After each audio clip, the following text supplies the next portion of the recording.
absolutely is essential for our survival to use these powerful tools in the most humane and wise way. And the only way to guarantee that is not to shuffle the responsibility off to somebody else, but to make sure that every citizen understands science and technology to some extent. Lighten up, Francis. Good evening, everyone. Clear skies. It's your host, Francis Walsh of Collision on Freedom Slips. Radio from 8 to 10 p.m. Eastern. You'll join me, and I'm going to tell you a little bit about what's going on in our solar neighborhood. Not just that, though. We're on a mission to uncover and discover the truth about our place in the universe. Come listen to the interviews, like now, my interview with Jessie. Come listen to me. Either way, you'll know more, so we can decide what's real and what is not in the space outside our atmosphere, right here on Collision Course every Sunday on Revolution Radio, freedomslips.com. I have my guest here. Jessie, how are you? I'm good, Francis. Thanks for having me. Very good. Jessie Christensen. And that's correct. Can I ask you a little background from you? Absolutely. So I'm a research scientist at the NASA Exoplanet Science Institute. In case you can't tell, I'm from Australia originally. I grew up out in a little country town, actually, which is where I fell in love with the sky. You know, for people who live in really big cities these days, often it's hard to see all the beauty that is in the sky because it's so bright. The sky is so bright from all the lights. So I was very fortunate to grow up in a little town out in the country in Australia and enjoy the sky. Then I did my undergrad in physics and maths and my PhD in astronomy. And then I moved to the US about 12 years ago now. And I did a postdoc at Harvard University before moving to NASA. I worked at the Kepler Science Office for several years on the NASA Kepler mission. And now I work at the NASA Exoplanet Archive, keeping track of all of the exoplanets that we've found. Awesome. That is all put together really fast, and you know, it just sounds like you've been busy the whole time from the beginning. And what's great is you had the experience to have the deep dark skies of Australia, and when you were growing up, I have some connection with Australia. We have itelescope.com, itelescope.net, which you can use their telescopes remotely. So I actually have been able to use telescopes that are located in Australia and be able to image the southern skies, if not see them myself. I sent my boss and his son, they went below the equator one time to South Africa, and they asked me what they should look for in the southern sky. I said, well, you have to look for the large and small Magellanic clouds. They came back and reported that they were beautiful. So wonderful. And then you moved right along and got your degrees and exoplanets and NASA. And I feel the same way as like how you laid your career out, because just recently, over the last few days, I've been so busy deep in learning about science and space missions and importance of space missions. Now, you said you were taking care of the Exoplanet archives. Can you describe a little bit what that is? Sure. So we have 8 planets in our solar system, and I can already hear the people listening being like, wait, what about Pluto? I'm sorry. So we have 8 planets in our solar system, and for thousands of years, we've looked at the rest of the stars in the sky and wondered if they have planets around them too. And in the last 30 years or so, we've actually discovered that it's true. They do have planets around them. And so NASA, which is very interested in keeping track of all of these planets that we found, started this archive, the NASA Exoplanet Archive. And that's what I do. I keep track of all of the planets that we found around other stars, their properties, their periods, the types of stars they're orbiting, how far away they are, who discovered them, who followed them up. So we try to always have the latest and greatest information about all of these planets we're discovering. Now, when I do go out looking, some of the things that I like to do are, I call them transient, but I got called out this week when I was trying to speak to someone, a scientist, and I said, I really like transient objects. He said, what do you mean by transient objects? Because most objects have known paths once you discover them, so they're not really transient, I guess. But I like comets and asteroids and the like. So I go to the International Astronomical Union Minor Planet Center when I want to go get information about a particular object that I'm particularly interested in. I can imagine that there's more than one data set that you're getting this exoplanet information from. How are you, as one person, managing? Is there a library that all these outside outlets are coming to, and then you're kind of retracting from one general location? Or are you having to go out to all these different programs and retrieve your data? Right. Personally? So I should say there are actually about 10 of us who work here. So three of us are exoplanet scientists. And basically what we do every day, when astronomers discover an exoplanet, they publish a paper. They write up their findings in a journal and they publish the parameters in a paper. And so there's a central archive of papers, published astronomy papers, that gets emailed out to everyone every day. So at the end of the day, at 6:30 every night, astronomers, if you've enrolled for this, you'll get an email listing all of the new papers that were published in journals the following day or uploaded online in some way. So me and the other two scientists, we actually rotate month at a time. So last month, January, was my month. And we just read that every day. And there's between 40 and 60 new papers every day. So luckily, we don't have to read every single paper. It would take us more than a day to catch up. But we actually trawl through those papers and look for the ones that are announcing new planets or new planet parameters. Then we flag those papers. Then we have two data scientists that work on our team whose job it is to go and extract all of the actual numbers from those papers and format them into, the ideal format for the database. We have some software engineers who are the ones who keep the database going and design new databases. And we have a tech writer as well, and she's in charge of, making sure everybody understands what we're doing by documenting it. Well, you're lucky to have 10 people, because when I'm trying to go through all my email alerts from the Minor Planet Center, I just can't do it all. It's expanding all the time. This is the exciting thing about exoplanets. Back when I first started, so I started my PhD in 2004, so 16 years ago now. Oh my goodness, that makes me sound old. But at the time, there were only like a few dozen planets known, and there was really only one method that was really finding lots of planets, which is the radial velocity method.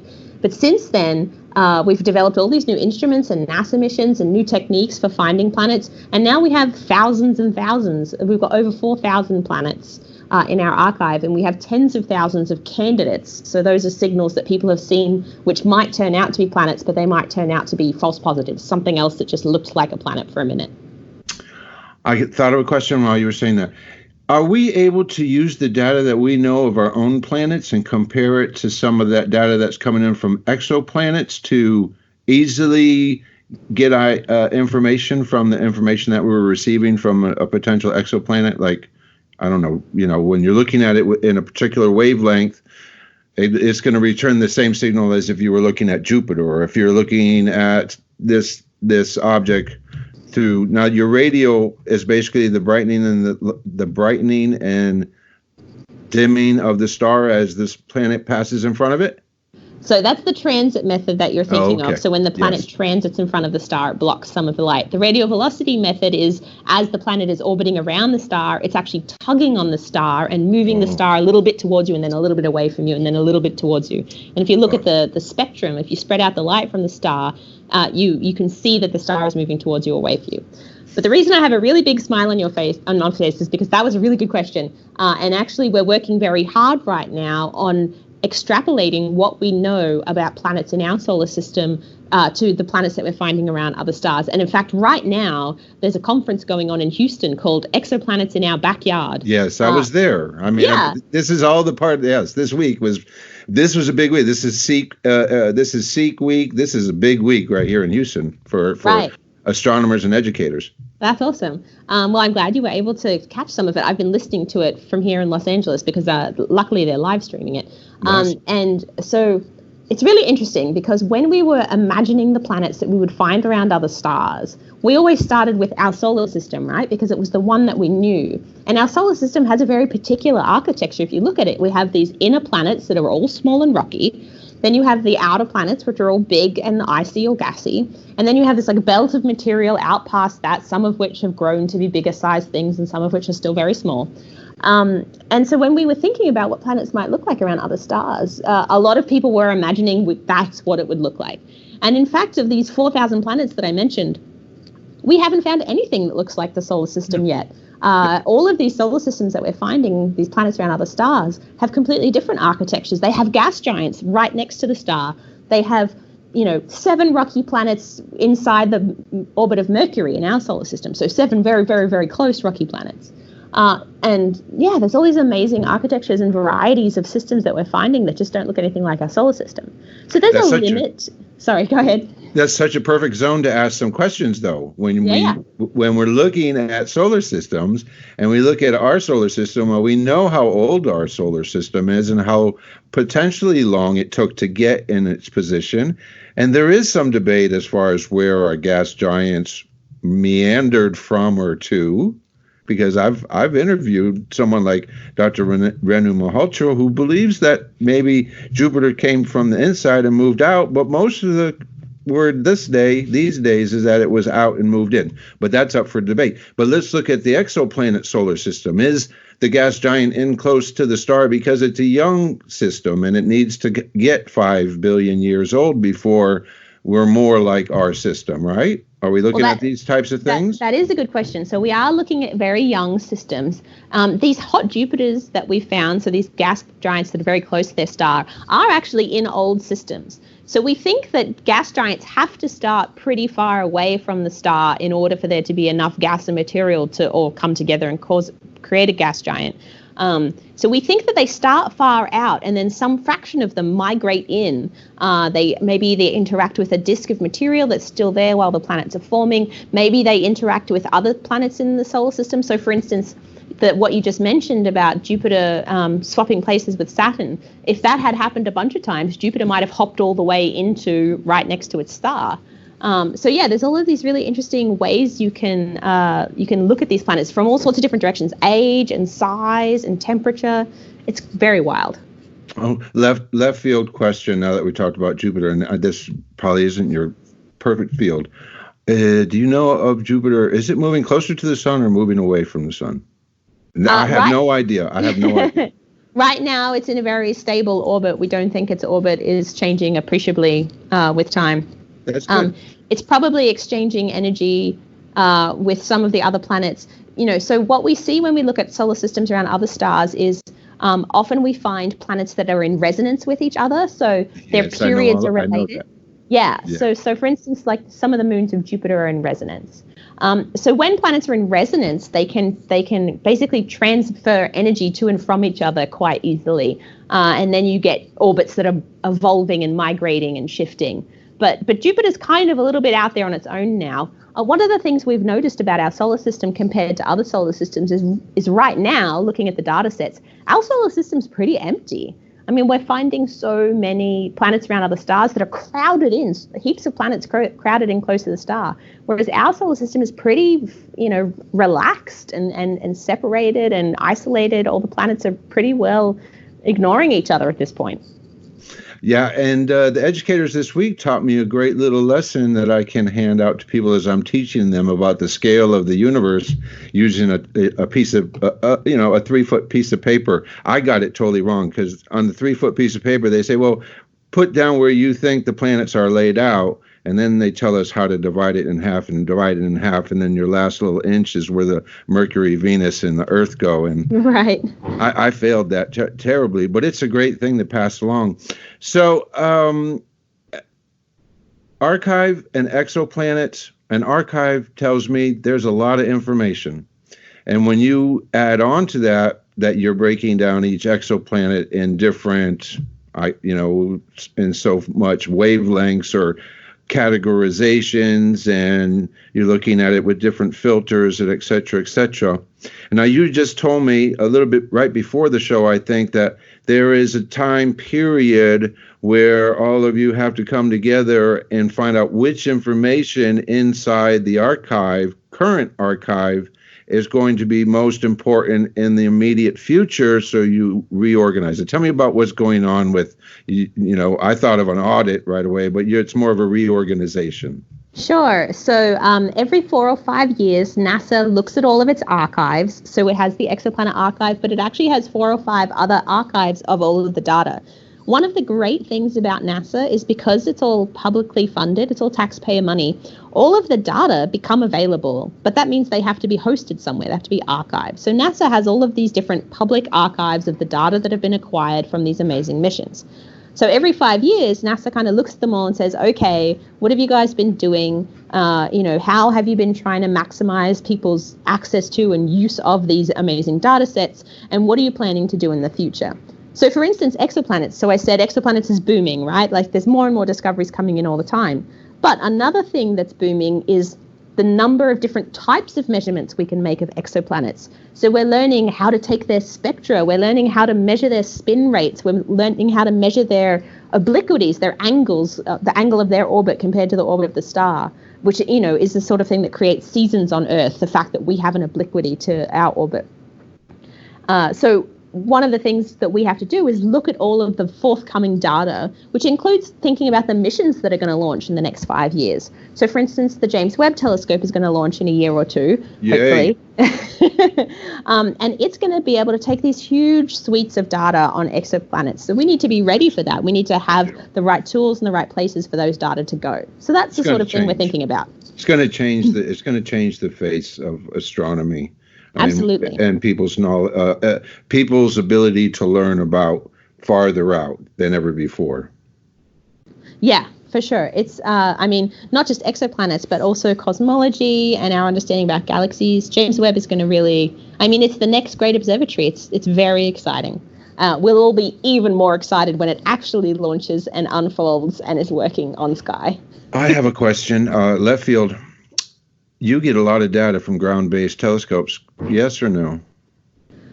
So I don't take a lot of data myself. I take some nights per semester from ground-based data, but actually in the last 10 years, I've mostly worked on NASA missions. So I worked on Kepler for a while, and now I'm working on the NASA TESS mission. So what Kepler and TESS do when they're looking for exoplanets is look for these transits that we talked about before, these little dips of light. But those little dips of light could be caused by a number of things. So, for instance, two stars orbiting each other can eclipse each other in the same way. If there's any glitch in the spacecraft, or if you're looking at one star and it's got a lot of spots on it and the spots are kind of coming and going, that changes the brightness and can mimic a signal like this. So that's when we have this whole fleet of ground-based observers, including a lot of amateur observers and citizen scientists who go and get additional data that we need to confirm that it's a planet. So that's really, the community has really come together in the last few years to churn out these discoveries. It's really been amazing. Well, we're fortunate. My family is fortunate, very fortunate to have in the Central Hills of Texas a very nice observatory, a roll-off roof observatory with some, what I want to lead into this is citizens, everyone now have the opportunity and access to technology, if they're so inclined, to have just the same ability as the best ground-based not the best, but, top-notch ability to reach out and see things with home personal private telescopes. And then they get involved with NASA and their requests for information. So I always support the amateur astronomer, because the amateur astronomer is going to be the one who's going to, I feel, bring some bit of information to the rest of us that that we may not get anywhere else.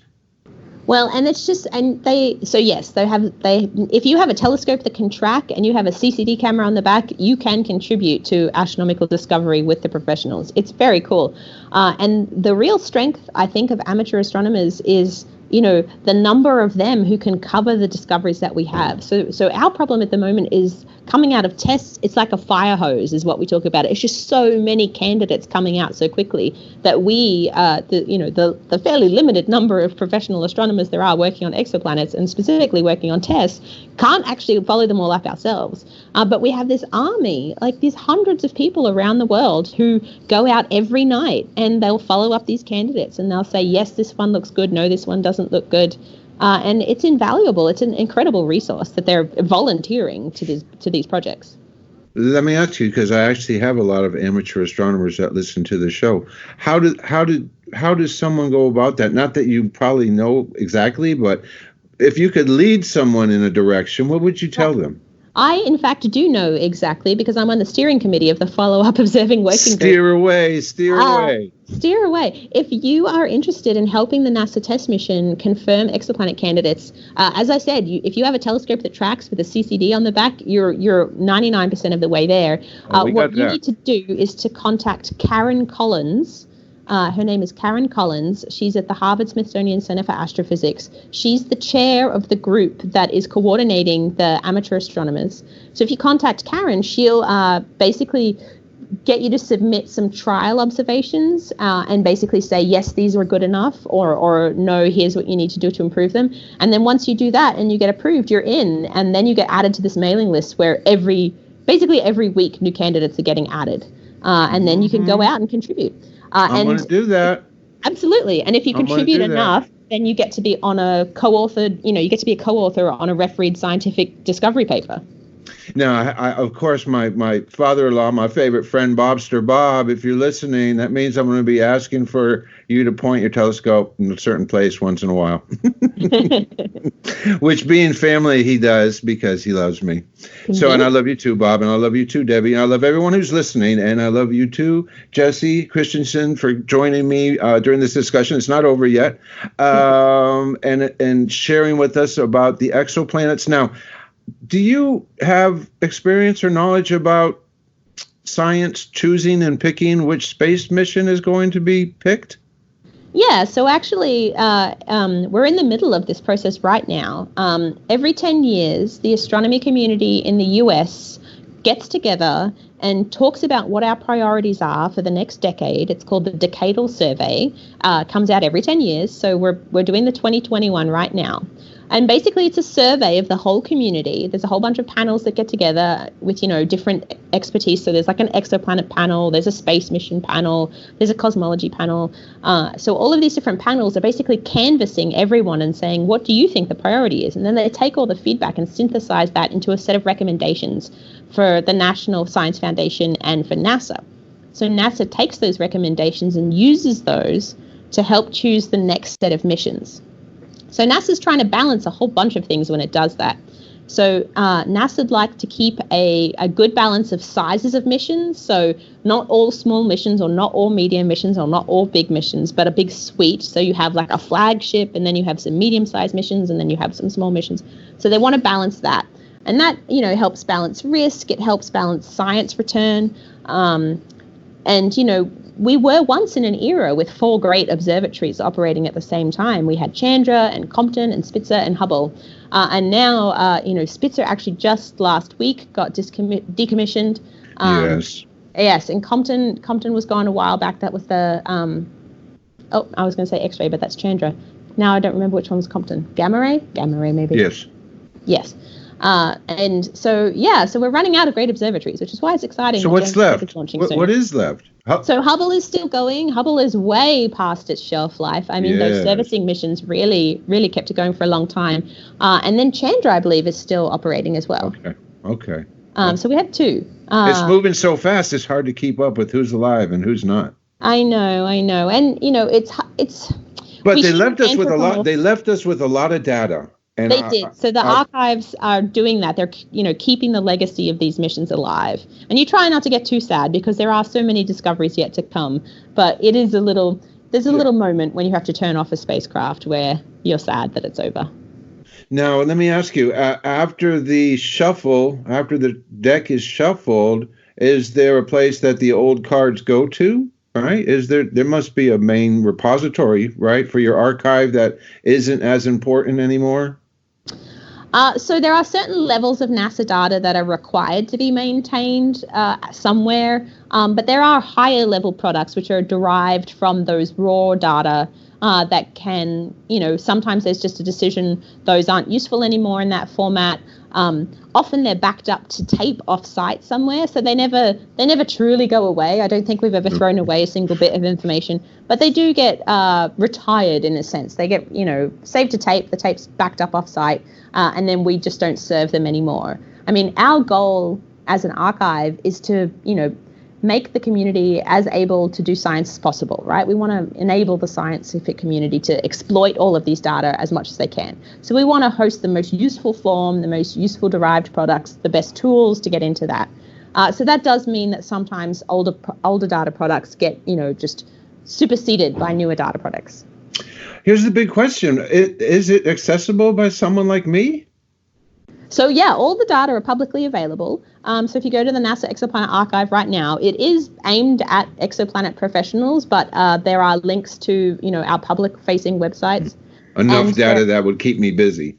Oh, yeah. So we have over 100 million light curves on the Exoplanet archive. So a light curve is when you measure the brightness of a star over and over and over again, waiting for the dips because of planets, you create a data file called a light curve. Basically, it's just, a plot of brightness with time.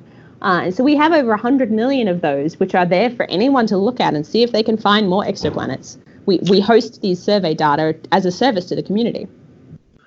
Oh, I have a question because I've never done it. So I take pictures of a star that may be given to me to take images of. I take a series of images. Let's say I take 5 images. How do I know that there was a movement in brightness? Is there something that is a good question. So there is a very straightforward software package that is available called AstroImage-J, which you and your listeners should go and look at. It's got very easy tutorials for how to use. So basically, what happens if you want to talk through how it actually happens? What happens is you put a little circle down on your star, on the image of your star. You put a little circle down, and you just add up all of the light that's inside that circle. And then you can do things like subtract the sky or divide out what's called a flat field, which corrects for imperfections in your CCD. And then you do that for each of your images, and then you have the sum of light in each image on that star, and then you just plot that sum against time and see what happens. Don't get scared, people. We can do it. Yeah, stick with me. This is good. Now, often from the ground, and I did this for my entire PhD, so trust me, I'm familiar. Often from the ground, you'll see that the light curve isn't flat, that the star just doesn't stay at the same brightness all the time. Yeah. This is because, the stars are rising and setting over the course of the night. A transit typically takes a few hours. So there's a lot of stuff happening. But what you'll see is if you look at all of the stars nearby in the same image, they'll probably all do the same thing at the same time because they're all rising and setting at the same time, or a little bit of Sirius will come across and, dim them all the same amount at the same time. So then you can use those other stars to correct out what your target star is doing and see what's unique to your target star. And hopefully, if you're following a planet candidate, what's unique is this dip. Right, it'll happen. Yeah, and you'll be like, aha. You've said aha many times, many times. Yes. So someone like me or someone, one of my listeners, Bob or Joe or Norm or Mark or anyone who's out there listening, I know you've got those telescopes, aha moments. That's why we do some of this stuff. Right? Yeah, the fact that I get paid to discover worlds around other stars is still incredible to me. Oh, I've got a question, and we passed it a little while ago. Resonance. You know why I know about resonance? Because why? I like asteroids, and I like tidal swarms from comets like 2P Encke. And Jupiter's in a resonance with the forward and back resonant swarms. And this is all pretty much new news, but yes, there are clumps of material that are held together in the orbit of 2P Encke, the comet, due to the resonance and the pull and the tug of Jupiter in a 7-2 resonance. So it crosses resonance affects planetesimals and planets altogether. It affects everything in the solar system in one way or another if you pass close enough to it. Right. And one of my favorite systems of resonances was actually found by citizen scientists looking at data from the Kepler spacecraft. It's called K2-138. And it has 6 planets, 5 of which are in a chain of resonances. So the chain is a 3-2 resonance, a 3-2 resonance, a 3-2 resonance, and a 3-2 resonance. So all 5 planets are locked together in this clockwork of 3-2 resonances. And it's really interesting. And I also just love it because it was found by citizen scientists. We call that sonic geometry, and yeah, that geometry. Question. I just had a question, and I got caught up in the geometry. Oh yes, here I want to go. Proxima Centauri. Proxima Yes. Centauri. Yes. We just realized that we have some exoplanets over there. We knew there were planets over there. We are just getting deep into knowing about there's planets there. Sure. So we've known for a little while that there's Proxima Centauri B, which is this little rock, which seems like it's in the habitable zone of the star. So Proxima Centauri is quite different from our sun. Our sun is kind of like a boring, middle-aged yellow star. Proxima Centauri is a very small, cool red star called an M dwarf. So what that means is the planet can be much, much closer to that star and still be habitable by our definition because the star's not putting out as much heat. So you can get much closer without getting too hot. So there's this little rock zooming around Proxima Centauri, which is seeming like it's about the right temperature to be in a habitable zone. The recent news is that there's evidence for a second planet, C, Proxima Centauri C, which would be further out than B. Now, our Proxima Centauri B star is 30,000 AU away from two other stars? That's right. So it's actually one of a triple. So there's Alpha Centauri, which growing up in Australia is very important to Australians. It's one of the pointers to the Southern Cross, which is on our flag. Really? Okay. So Alpha Centauri is a binary of Alpha Centauri A and Alpha Centauri B. And then Proxima Centauri is actually quite far away from them on the sky. Like if you actually went out and looked up at the sky and you found Alpha Centauri, Proxima Centauri is a ways away it's not actually near it on the sky, like well resolved with your eye. And it it's basically like the M dwarf trailing along with its older siblings, its bigger siblings. Yes. So it's getting dragged across the sky by Alpha Centauri A and B. And we thought for a little while that Alpha Centauri had a rocky planet around it, but that one turned out to be a false positive. It went away when we looked at the data better. Okay, so listeners, because I just went right into it and I didn't say anything before, what we're talking about with Proxima Centauri B is our closest interstellar neighbor, or if we're looking at a star system that humanity would want to go towards with the shortest amount of time, considering the technology we're looking at right now, light sail technology, 20% the speed of light. I don't know how many years it's going to take, but if we're going to become interstellar, now I did think of how to do it, but we won't get into that.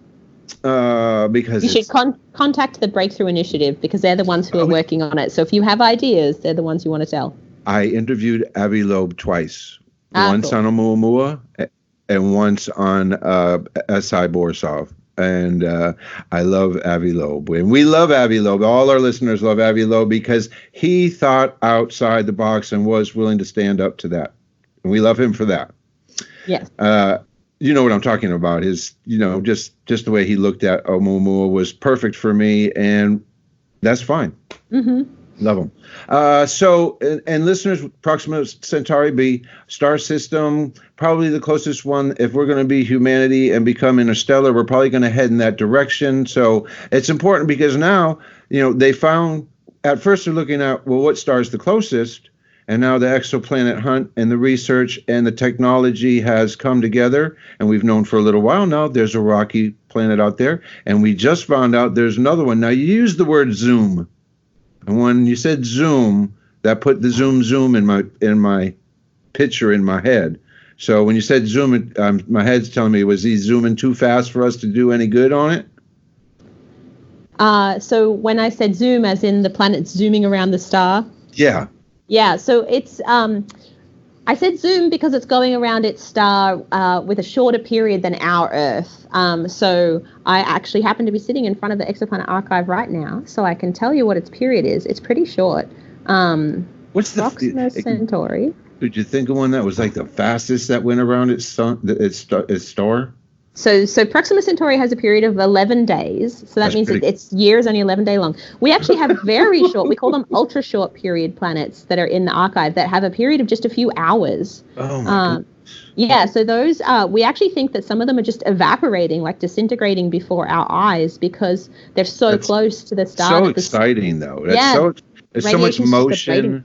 There's so much motion and destruction and creation and all that thought. Now, I like outer space because you can paint. You have to paint pictures, but you don't always have to. You can come and look inside my telescope and see what I see, that's my motto, come see what I see. Mm-hmm. But other than that, for the radio show and for Facebook and social media, you paint pictures, and I love pictures. And like I said, when you say Zoom, I put a picture in my head, and we talk about that's really fast. We're 11 hours around your star, folks. That isn't in the habitable zone, and that's something we were learning about this week at the Lunar and Planetary Institute Educators Institute, is that you have to be in a habitable zone for it to be feasible. If you're going to talk about trying to go to a place that's going to be inhabitable without a good reason, you're probably going to not get considered as a feasible mission, and you won't become a principal investigator of anything.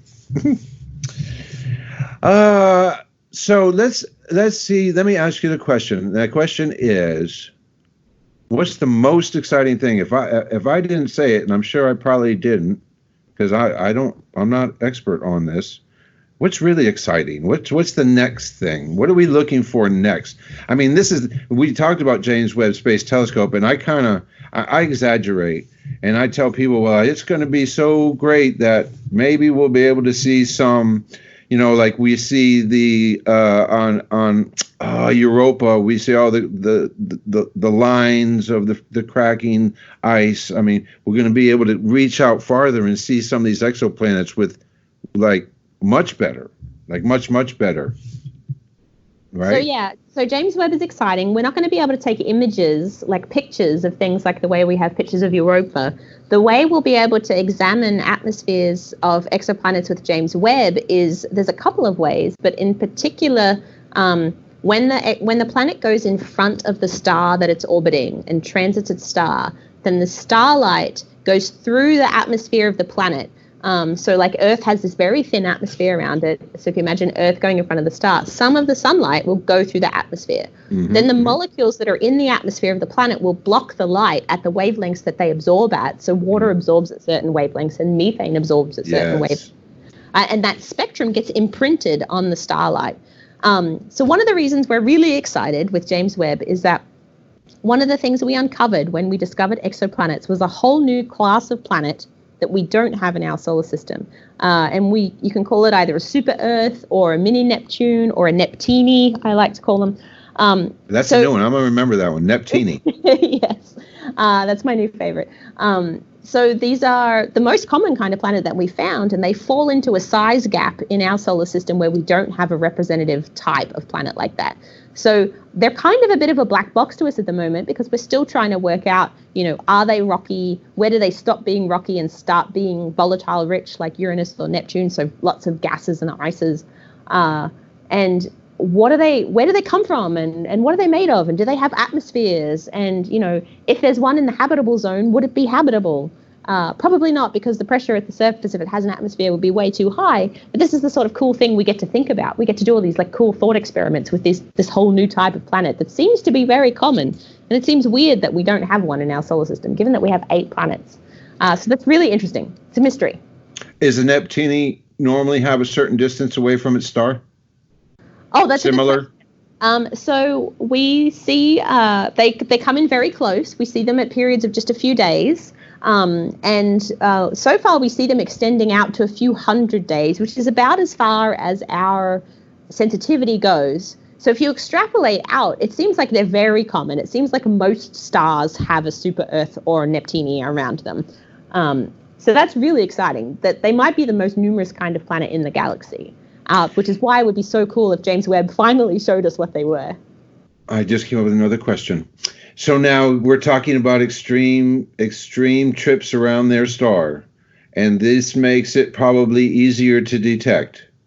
And now as the planet gets farther away and takes longer to come around the star, it becomes harder to detect because you have to really be looking over a long time frame. Exactly. Next question. Artificial intelligence inserted into supercomputers fed the data. How close are you? So we've actually had several machine learning algorithms analyze, for instance, the Kepler data. So Kepler was a mission that ran for 4 years on its original field of view, this original patch of stars that it looked at, and then for another 4 years on a different set of fields around the sky. So it's got a big database of observations of stars. There's billions of observations of stars and their brightnesses at this point. So we have had some success with machine learning algorithms on those. There was Andrew Vandenberg and Chris Chalou at Google worked on this, and they found a new planet in a system that we hadn't already found, which made it the only other 8-planet system we know of besides our solar system. And that 8th planet was found by machine learning, by artificial intelligence. So that's really cool. Yeah. Yeah, and listeners, you can just imagine our solar system. If someone outside our solar system is looking at Pluto or looking at our sun and trying to figure out how many planets are around it, and they only have one perspective, and they got to wait for Pluto to come all the way around, imagine how many pictures and how long it takes. So what scientists in their right mind? Right. Well, and it's even worse than that, because you need the planet to be lined up just right in order for it to your transit. Perspective, your point of view. And actually, if you look at the 8 planets in our solar system, I think the most you can get lined up with a certain point of view is 2 or 3. So if you were an alien civilization looking at our solar system and you're using the transit method, you'd only see a small number of planets. Yeah, because we've got some kilted off and yes. And then, well, no, I guess it doesn't make a difference which way they're going around, clockwise or counterclockwise, if they still pass. Yeah, okay, that's silly. Miss Jessie Christensen, we've actually come toward the end of the hour. When I add in the breaks that we're going to have during the hour, we're coming right up on it. I want to first, before I let you go, thank you very much for everybody. I mixed up a date earlier in the week, and I had to apologize for that. And I know you said no problem, so I thank you for that. And then right before this recording, I was a little bit behind too, so I thank you for letting me being a little behind as well. Now, no one more time, Miss Jessie Christensen, tell everybody what it is you do, because I don't have it in front of me, but I want them to know what it is you do again. Sure. So I'm going to correct you because you said it twice now. It's Dr. Jessie Christensen. I am a research scientist at the NASA Exoplanet Science Institute, and I look for and catalog planets around other stars. So sorry, Doctor. I'm so sorry, Dr. Jessie. That's fine. It's a pet peeve of women in science that people don't use our titles as often as they use them for men. So I'm going to wave my little flag for women in STEM here. Any women out there listening, you should do science. It's awesome. I'm going to tell you what. Nobody's said that to me before, so now that's going to be something I'll remember forever, and I'm going to make sure that I appreciate that even more in the future, because I might not always say doctor to even the men. It's totally fine. I just wanted to say it. And I thank you so much, and my listeners, thank you so much. I'm going to try to connect with you, and if there is a way to maybe connect on social media, I'll try to do that. And if I see something really exciting coming out of the exoplanet industry news, I'm going to probably email you back for maybe another interview, if that's okay. Absolutely, anytime.